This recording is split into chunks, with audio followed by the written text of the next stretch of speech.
अल्हम्दुलिल्लाह वस्सलातु वस्सलामु अला रसूलिल्लाह व अला आलिहि व सहबिहि व वाला व बाद। सवाल किया गया है कि कुर्बानी के जानवर में क्या औसाफ होने चाहिए। तो कुर्बानी के जानवर जो हैं मसलन बकरा या दुम्बा, ऊन वाला या बालों वाला छोटा जानवर, नर हो या मादा हो। हत्ता कि बाद लोग समझते हैं कि अगर कोई जानवर बच्चा जनने के करीब है तो ऐसे की कुर्बानी नहीं होती। ये बात दुरुस्त नहीं।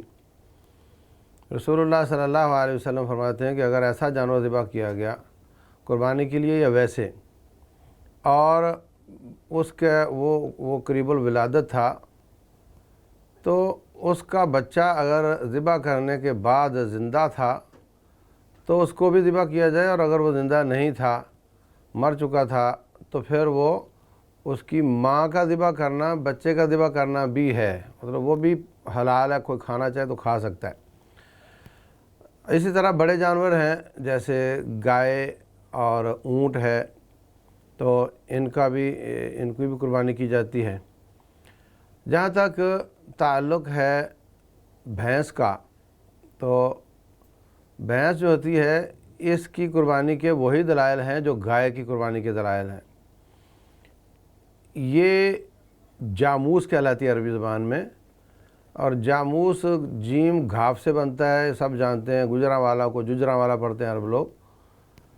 तो ये असल में है गाओ मेश, यानी ये फ़ारसी में भैंस को भी गाय ही बोला जाता है। तो अरबी ज़बान में या दूसरी ज़बानों में ये भी गाय की ही एक नस्ल है। तो जो दलाइल गाय के हैं वही भैंस के हैं। तो गाय की जगह पर भैंस ये बिल्कुल इसकी कुर्बानी की जा सकती है। इनमें ऐब नहीं होना चाहिए। तो ऐब के बारे में रसूलुल्लाह सल्लल्लाहु अलैहि वसल्लम ने 4 चीज़ें बयान फरमाई हैं। 2802 नंबर हदीस है सुनन अबी दाऊद में। तो रसूलुल्लाह सल्लल्लाहु अलैहि वसल्लम इसमें फरमाते हैं कि 4 ऐब वाले जानवर की कुर्बानी जायज़ नहीं। नंबर 1, अल-औराउ बैयनुन औरुहा, ऐसा काना जानवर जिसकी एक आँख काम करती है एक नहीं करती, तो ये इसकी कुर्बानी नहीं है। अल-मरीज़ा, ऐसा बीमार जानवर कि जिसकी बीमारी बिल्कुल वाज़ेह है, साफ देखने में सब जानवरों में नज़र आता है कि ये बीमार है और ये तंदुरुस्त है, तो उस बीमार की भी कुर्बानी नहीं होगी।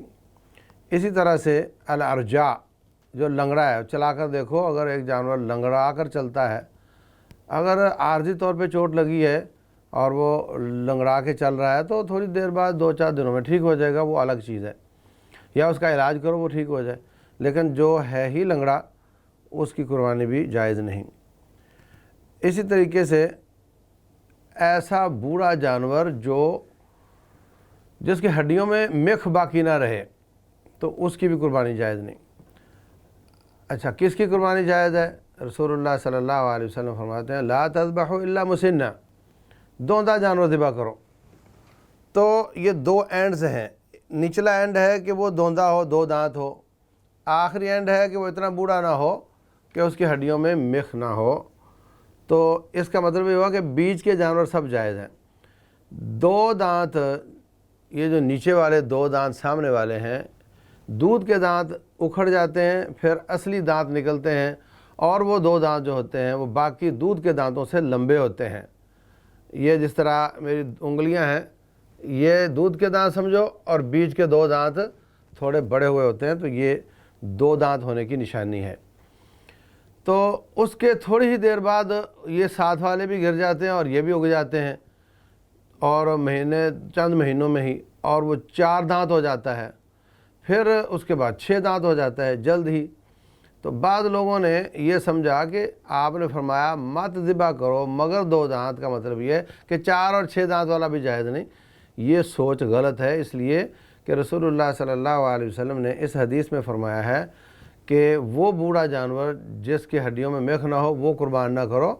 तो ये आखिरी एंड है, और 2 दांत पहला एंड है, और बीच वाले सारे जानवर जायज़ हैं।